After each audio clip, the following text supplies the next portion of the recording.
Hi guys, welcome to our channel. நம்ம இன்னைக்கு எங்க இருக்கோம் பாத்தீங்கன்னா நம்ம கூடலூர்ல ஐபிஎல் டெக்னாலஜிஸ். இன்னைக்கு நம்ம என்ன பார்க்க போறோம் பாத்தீங்கன்னா தமிழ் டைப் ரைட்டிங். பொதுவா நம்ம தமிழ் டைப் ரைட்டிங் பார்க்கறதுக்கு முன்னாடி ஃபர்ஸ்ட் நம்ம இன்ஸ்டிடியூட் ஒரு ஓவர்வியூ பார்ப்போம் வாங்க.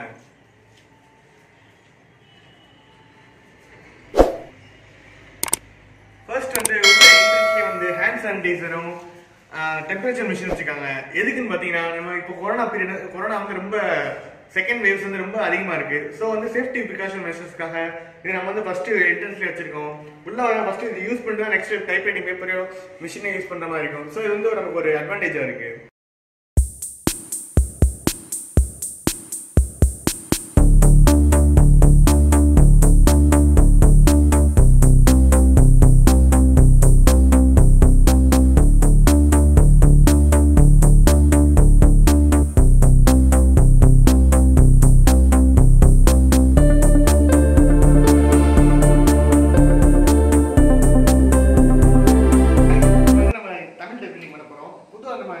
மிஷினுக்கு உட்கார்ற ஒரு ப்ரொசீஜர் இருக்கு. பொதுவாக நம்ம மிஷினும் சேரும் ஒரே லெவலில் இருக்கணும். அப்போ தான் நம்ம உட்காரணும் கரெக்டாக இருக்கும். நம்ம கரெக்டாக ஸ்ட்ரைட்டாக இருக்கு. ஸோ இப்போ நம்ம வந்து இங்கே உட்காந்துட்டோம். உட்காந்து பார்த்தீங்கன்னா வந்து நம்ம பாடியும் அந்த மிஷினும் ஒரே லெவலில் இருக்கும். அப்போ தான் நம்ம ரெண்டு ஷோல்டருமே கரெக்டாக அந்த மிஷின் ஓவர் சைடு இருக்கனால நம்ம கை வச்சு அடிக்கும்போது கரெக்டாக இருக்கும். இப்போ நம்ம ஒரு சைடு வச்சு அடிச்சிருந்தோம்னா கை ஒரு கிராஸாக இருக்கும். அதனால வந்து நமக்கு லெட்டர்ஸ் மாற வாய்ப்பு உண்டு. சரியா? ஒரு சைடு இப்போ இப்படி நம்ம இப்படி வச்சு அடிக்கணும்னா இந்த சைடு வந்து அதிகமாக நமக்கு வந்து ஃபோக்கஸ் இருக்கனால இந்த சைடு கம்மியாக இருக்கும். ஸோ வந்து நம்ம லெட்டர்ஸ் பக்கத்தில் இருக்க லெட்டரே மாற்றி அடிப்போம். அதனால வந்து எப்பயுமே மிஷினும் சேரும் ஸ்ட்ரைட்டாக அடிங்க. உட்காரும் போது பார்த்தீங்கன்னா நான் ஸ்ட்ரைட்டாக உட்காந்து அடிங்க.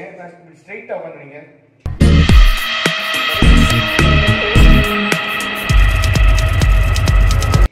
ஏன்னா நம்ம ஸ்ட்ரைட்டாக உட்காந்து அடிக்கிறதுனால வந்து நமக்கு கான்சன்ட்ரேஷன் கரெக்டாக எப்பயுமே நம்ம வந்து லெஃப்ட் சைடில் புக் வச்சிருப்போம்.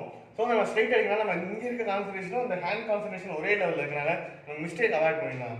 அது போக பார்த்தீங்கன்னா நம்ம வந்து பொதுவாக நம்ம டைப்பிங் மிஷினில் உட்காரமே சில இது இருக்குது. ஃபர்ஸ்ட் வந்து நெயில்ஸ் கட் பண்ணிக்கோங்க. அதாவது நகத்தை கட் பண்ணிக்கோங்க. ஏன்னா இப்போ நகத்தை கட் பண்ணாமல் உட்காந்தா வந்து நமக்கு வந்து இப்போ நகை வளர்ந்துருச்சுன்னா இப்போ அடிக்காமல் பக்கத்தில் இருக்க லெட்டர்ஸ் அடிச்சிடும். அப்படின்னா சைடில் இருக்க லெட்டர்ஸ் அடிச்சிடும். ஸோ வந்து நம்ம அடிச்சுட்டு இருக்கும்போது ஸ்லோலியாக அடிக்கிறதுனால நமக்கு ஒரு அது நெகட்டிவாக நம்ம திங்க் பண்ணுறோம். ஏன்னா வந்து இப்போ நம்ம அடிச்சுட்டு இருக்கோம், இப்போ நம்ம மிஸ்டேக் ஆகலாம் நினைப்போம். ஆனால் அப்போ வந்து நம்மளோட சோம்பேறித்தனத்தினால அது மிஸ்டேக் வந்து நமக்கே ஒரு அதிகமான விஷயம். இப்போ டைப்ரைட்டிங் பேசிக்கே நம்ம வந்து ப்ராப்பராக அடிக்கணும். அது கான்சன்ட்ரேஷனோட அடிக்கணும். ஆனால் வந்து இந்த இதெல்லாம் அவாய்ட் பண்ணிடுங்க. ஓகேவா? நெக்ஸ்ட் வந்து நம்ம இப்போ பேப்பரை எப்படி செட் பண்ணுற பார்ப்போம். அதுக்கு மிஷின் என்ன இருக்குன்னு பார்ப்போம். வாங்க.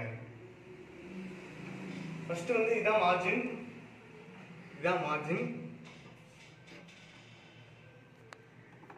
ஃபர்ஸ்ட் வந்து மார்ஜின் வந்து நமக்கு 10 to 65 தான் இருக்கணும். இப்போ செட் பண்ணிக்க பாருங்க. இது 10ல இருக்கு, இது 65ல இருக்கு. அதான் தமிழ் டைப் ரைட்டிங்கோட மார்ஜின். ஓகேவா? செகண்ட் வந்து இதுதான் ஸ்கேல் பார்த்தீங்களா? ஓகேவா? செகண்ட் இதுதான் கேரியர். இதுதான் கேரியர். இது நம்ம வந்து எதுக்கு யூஸ் பண்ணோம்னா இப்போ ஒரு சென்டென்ஸ் அடிச்சு முடிச்சிட்டோம்னா நெக்ஸ்ட் லைனுக்கு வரக்காக இதை யூஸ் பண்ணுவோம். இது எப்படி யூஸ் பண்ணா இந்த 2 விரல வச்சு தான் யூஸ் பண்ணணும். இதை இப்படி வச்சு இப்படி ஒரு டர்ன் பண்ணால் போதும், நெக்ஸ்ட் லைனுக்கு வந்துடும். இது வந்து மற்ற எந்த விரலோட யூஸ் பண்ணக்கூடாது. ஏன்னா இப்போ ஃப்ளோவில் அடிச்சிட்டு இருக்கும்போது வேற ஏதாவது விரலை யூஸ் பண்ணால் டக்குன்னு அந்த ஃப்ளோவில் வந்து நம்ம விரலை மாற்றி வச்சிடும். ஸோ நமக்கு மிஸ்டேக் அது அப்படியும் வரலாம், சான்ஸ் இருக்கு. ஸோ எப்பவுமே இந்த 2 விரலை வச்சு யூஸ் பண்ணுங்க. ஓகேவா? டிக்கு பொதுவாக இதுக்கு நம்ம எதுக்கு யூஸ் பண்ணுறோம்னா இப்போ வந்து நமக்கு ஒரு வேர்டுக்கும் இன்னொரு வேர்டுக்கும் எவ்வளோ ஸ்பேஸ் இருக்கணுன்றதுக்காக நம்ம இதை பார்க்குறோம். இப்போ வந்து இது ஒரு டிக் 1 2 டிக் வந்து எத்தனை டிக்கில் வச்சுருப்போம்னா 2 டிக்கில் வச்சுருப்போம். ஏன்னா அப்புறம் தான் ஈவனாக ஒரு A4 ஷீட்டோ இல்லை ஒரு டைப் ரைட்டிங் பேப்பரில் வைக்கும் போது ஈவனாக இருக்கும். ஸோ அதுக்காக நம்ம அப்படி வச்சுருக்கோம். இதுதான் ரிப்பன்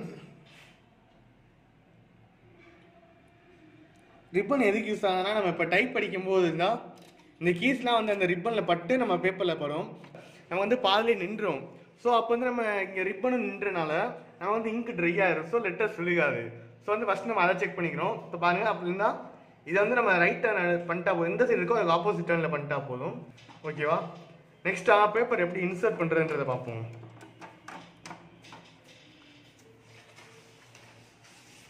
ஃபர்ஸ்ட் எப்பயுமே நம்ம 2 பேப்பர் எடுத்துக்கணும். ஏன்னு பார்த்தீங்கன்னா நம்ம ஒரு பேப்பரில் எடுத்தால் வந்து அது வந்து ஹோல் விழுக வாய்ப்பு உண்டு.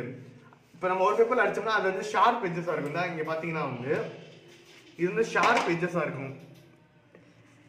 ஓகேவா? இது வந்து இந்த ரிப்பன்ல பட்டு அடிக்கிறனால ஷார்ப் எட்ஜா இருக்கனால நமக்கு வந்து இந்த டைப்ரைட்டிங் பேப்பரில் வந்து ஹோல் உடைய வாய்ப்பு உண்டு. ஸோ வந்து மினிமம் 2 பேப்பர் எடுத்துக்கங்க, இல்லை மேக்ஸிமம் 3 பேப்பர்ஸ் கூட எடுத்துக்கலாம். அதனால் ஒன்றும் இல்லை, அதனால் மினிமம் 2 பேப்பர்ஸ் எடுத்துக்கோங்க. ஓகேவா? ஃபஸ்ட்டு வந்து நம்ம பேப்பர் இன்சர்ட் பண்ணுவோம். இந்த கேப் இருக்குது பார்த்தீங்களா, இதெல்லாம் பேப்பரை ஃபஸ்ட்டு இன்சர்ட் பண்ணுவோம். ஃபஸ்ட்டு வந்து பேப்பர் இன்சர்ட் பண்ணுறதுக்குனா ரிலீஸ் கீ யூஸ் பண்ணிக்கோங்க. ஏன்னா வந்து நம்ம மார்ஜின் 10ல் இருக்கணும். ஸோ ஓகேவா, இப்போ மார்ஜின் 10 வந்துருச்சு. இப்போ வந்து நம்ம பேப்பரை இன்சர்ட் பண்ணுவோம். இந்த கேப்பில் ஃபஸ்ட்டு இன்சர்ட் பண்ணுவோம். வாங்க இன்சர்ட் பண்ணுவோம். ஃபஸ்ட்டு வந்து லாக் போட்டுறோம். இதான் லாக் கீ. ஃபஸ்ட்டு இது பண்ணிட்டு நம்ம பேப்பர் ரோல் பண்ணுறோம். நம்ம பேப்பர் ஃப்ரண்ட்டில் வந்துடும். இப்போ பார்த்தீங்கன்னா ஒரு ஈவனாகவே இருக்காது. ஸோ வந்து நம்ம ஃபஸ்ட்டு கரெக்டாக நம்ம ஈவனாக வச்சுக்கணும். ஓகேவா? அது வந்து லாக்கை ரிலீஸ் பண்ணுறோம். 2 பேப்பர் செட் பண்ணிட்டு கரெக்டாக இருந்தால் நம்ம இந்த எண்ட்லேருந்து அந்த எண்டில் வந்து கரெக்டாக ஈவனாக நம்ம மெஷர் பண்ணோம்னா இந்த மாதிரி 2 பேப்பர் வச்சு பார்த்தோம்னா கரெக்டாக இருக்கும். ஸோ வந்து அப்படியே நம்ம லாக் யூஸ் பண்ணிட்டு ரிவர்ஸ் ரோலர் வச்சு யூஸ் பண்ணோம்னா நமக்கு வந்து மார்ஜின் கரெக்டாக இருக்கும். ஓகேவா? அப்போ இன்னொரு கூட இருக்குது.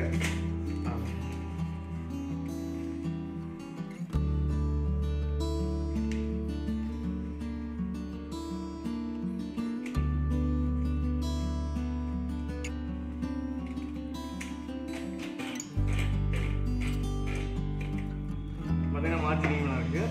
நம்ம வந்து இப்போ டைப் பண்ண ஆரம்பிக்கிறோம். இதுதான் பொதுவாக நம்ம டைப் ஆரம்பிக்கிறதுக்கு மேலே யூஸ் பண்ண வேண்டிய ப்ரொசீஜர்ஸு. இது பண்ணிட்டாலே போதும். நெக்ஸ்ட் நம்ம வந்து நெக்ஸ்ட் லெவல் வந்து நம்ம பேப்பர் டைப் பண்ண ஆரம்பிச்சிடலாம். ஸோ இதான் கைஸ் நம்ம இன்னைக்கு வீடியோ. பிடிச்சிருந்தா லைக் பண்ணுங்கள், ஷேர் பண்ணுங்கள், சப்ஸ்கிரைப் பண்ணுங்கள். Bye bye.